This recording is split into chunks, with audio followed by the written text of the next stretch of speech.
It was better than I expected, but still a tough finish for the Boston Celtics. And Jaylen Brown once again rips into the refs. It's right now on the Locked On Celtics podcast. Locked On Celtics pod, home of the winners. Hey there, welcome back to the Locked On Celtics podcast right here on the Locked On Podcast Network, where it's your team every day. Your team's the Boston Celtics, and I talk about them every Monday through Friday. Bonus podcasts like this one on a Saturday night heading into Sunday, 7 days in a row this week. And it'll be another 6 in a row next week. So we'll be here Monday through Friday, whatever, free podcasts, wherever you get your podcasts, watch the show on YouTube. If you're new to the show, I'm John Karalis, beat writer for Boston Sports Journal. I've been doing a version of this job for about 20 years now, this podcast for 10, and I've written a couple of books about the team. Today, the Boston Celtics are suffering a loss, 5-point loss to the San Antonio Spurs. This is a bonus podcast. I'm going to keep it brief because I'll revisit this game for the Monday show. So this, I'm going to keep it to about 10 minutes or so. Just a quick thoughts on this game. And then again, I'll kind of rewatch some stuff and get into deeper stuff on the Monday show, full podcast coming up on Monday. So obviously, first things first, was a tough finish. The Celtics had they had a 5-point lead with 5 minutes or so to go. Then they got outscored 16-8 over the last 5.5 minutes or so. They missed every three they took. They were 3 of 10. Victor Wembanyama was hitting shots. Keldon Johnson was hitting shots. They took over down the stretch. Wembanyama hit some really tough shots, some tough turnarounds. And the Celtics kind of, very easy to say they ran out of gas, which maybe some of it. Maybe some of it was frustration, which I'll get to in a second with Jaylen Brown and the refs. In a few minutes, I'll get to guarding Victor Wembanyama and how the Celtics did that, and I thought they did a good job.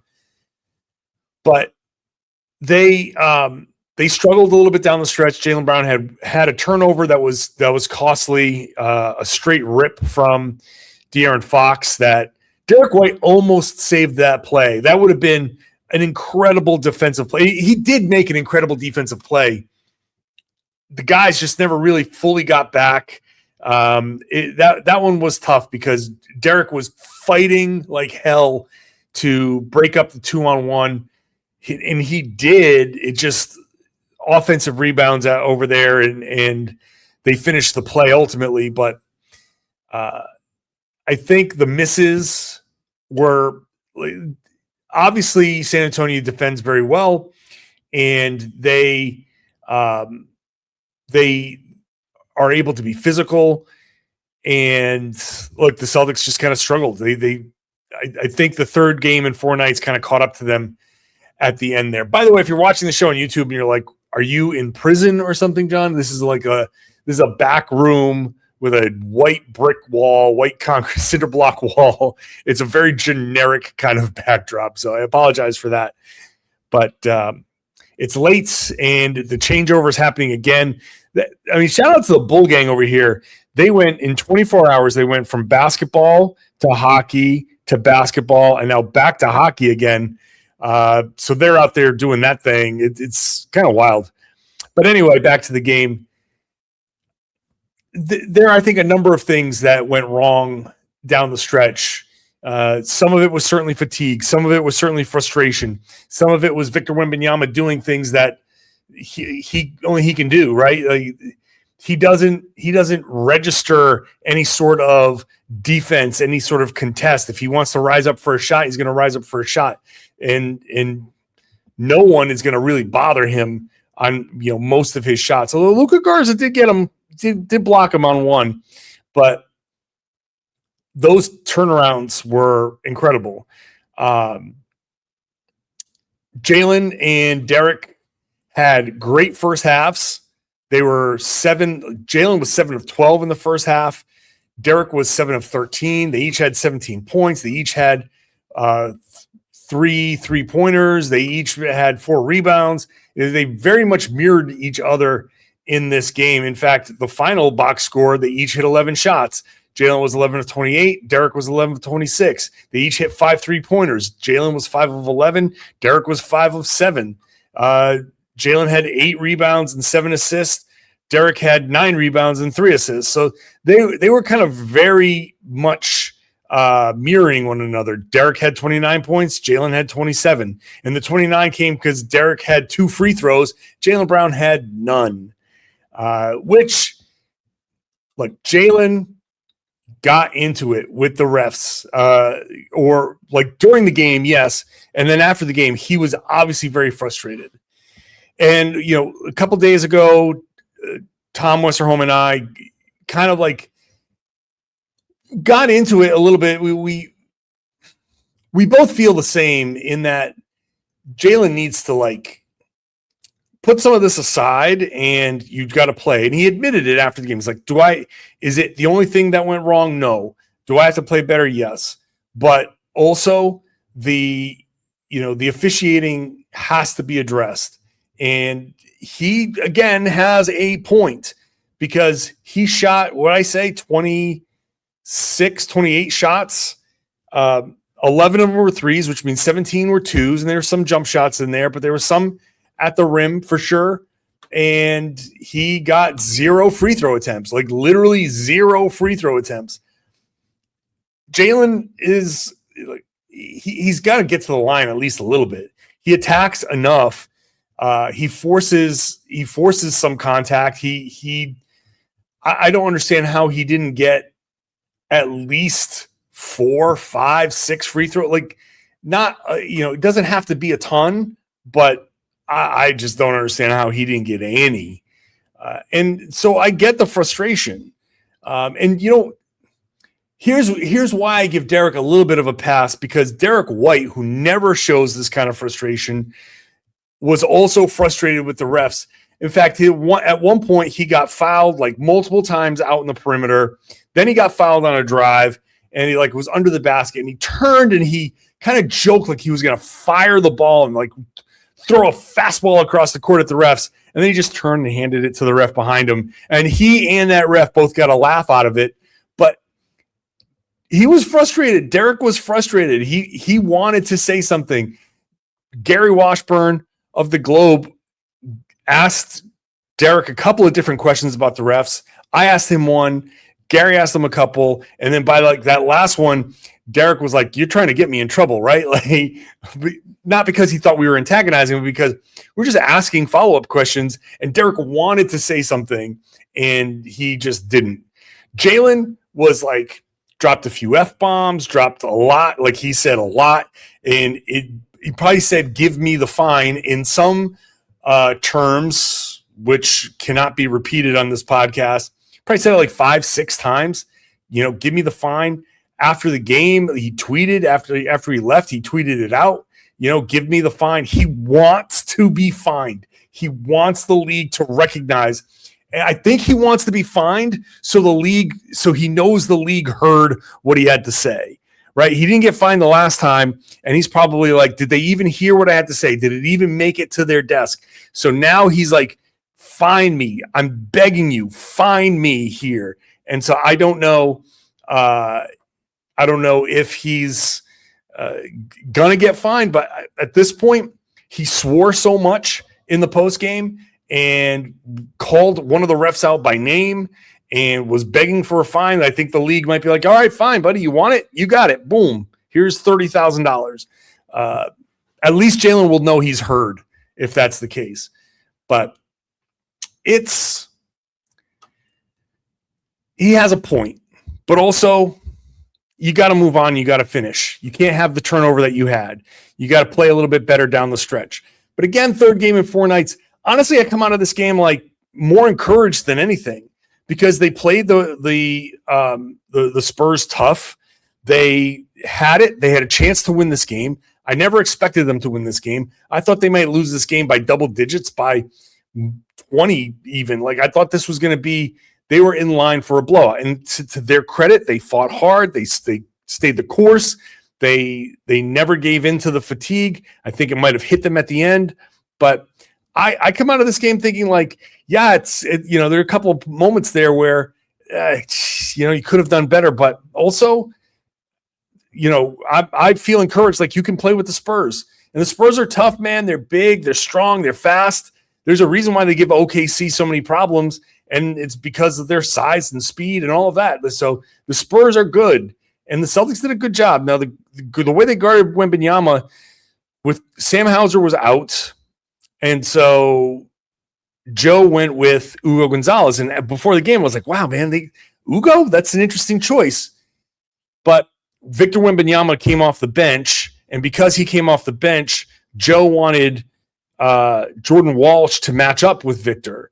And like as soon as Wembanyama came in, Jordan Walsh came in. And as soon as Wemby came out, Jordan came out. Very specific matchups that they went to.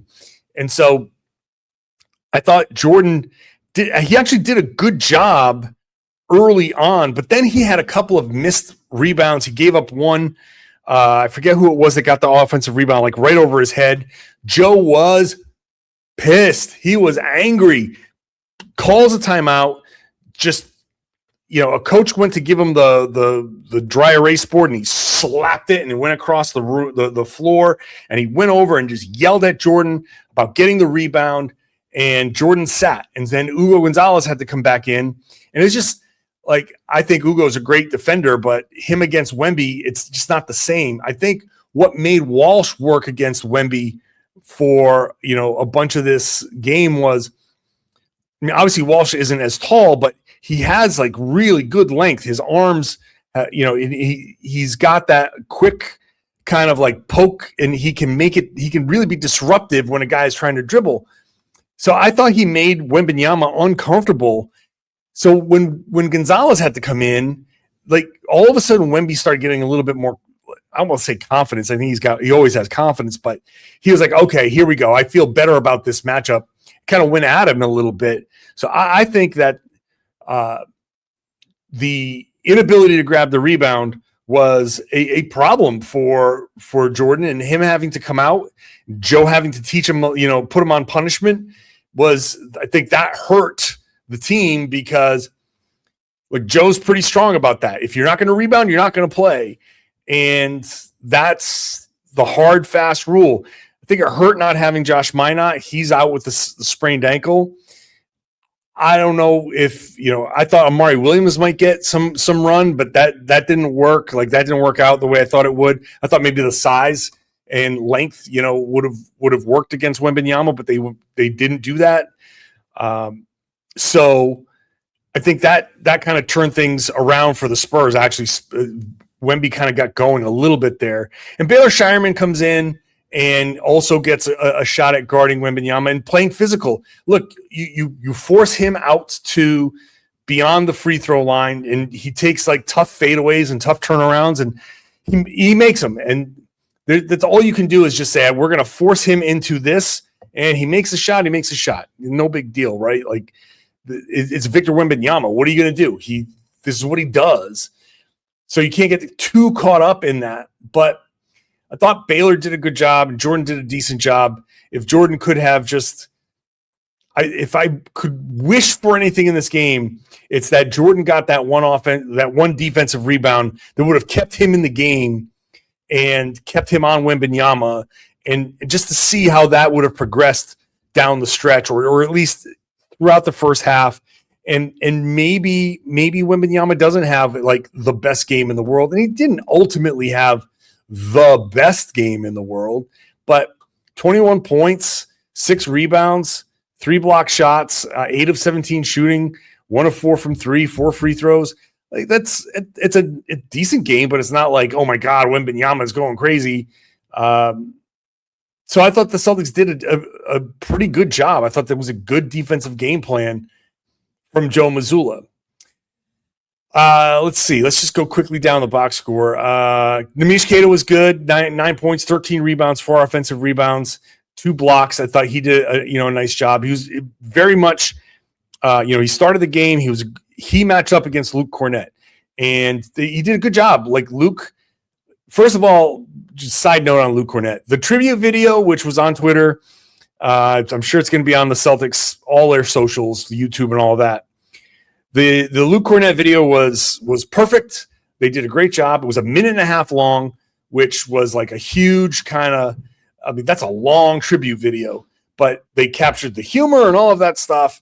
He's beloved for a reason. And I thought that was really fun. but he did not have a good game at all. He had 7 rebounds. He had that one putback at the end of the game, but he was largely kept in check, and Neemias Queta is responsible for that. And so, good job there. Luka Garza had another good game, 11 points, 6 rebounds, 3 of 4 from 3, more offensive-oriented game, but still getting in there on the boards too, and he had that one block of Wembanyama. Peyton Pritchard, not a good game. Not surprising. This is a big, tough team against the Spurs. Just 4 points on 2 of 9 shooting, 0 of 3 from 3, 5 rebounds, 4 assists, a steal. This is, I think, a tough matchup, just a tough matchup for Peyton. I mentioned Derrick White, who, did not shoot well ultimately, mostly in the second half. But like I said, 7 of 13 in the first half. So that means he was 4 of 13 in the second half. Tough shooting, but he played, I thought he played great, defensively. But he played 42 minutes. Jaylen played 43 minutes on the back-to-back, third game in 4 nights. That's a lot. You're asking a lot from those guys. And then Anfernee Simons, a bad offensive game for him. 2 of 8 shooting, just 5 points. The day after, literally the day after, I wrote the big story about him being just this smooth, incredible player and on this big hot streak. I'm glad I wrote the story yesterday because if I saved it for today, it would not have applied. But okay, one off night for him, not a big deal. He needs to bounce back against the Indiana Pacers on Monday.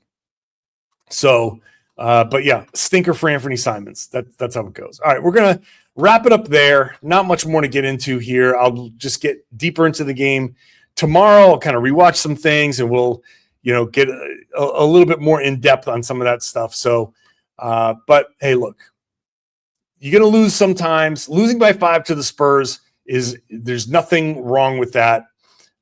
Again, I think this was actually a really good game. They maybe under different circumstances, they would have executed a little bit better down the stretch, but hey, that's how it goes. And maybe if they'd gotten a few more free throws, and also they were one of, was it 3 of 4? But regardless, if they had gotten a few more free throws, maybe that could have changed things too. So, all right, well, that's that. Hope you enjoyed this abbreviated, it was 15 minutes of podcast. It's still a fair amount. So, but I hope you enjoyed it. If you are new to the show, welcome aboard. If you're an everydayer with me every Monday through Friday, plus these bonus podcasts, thank you so much.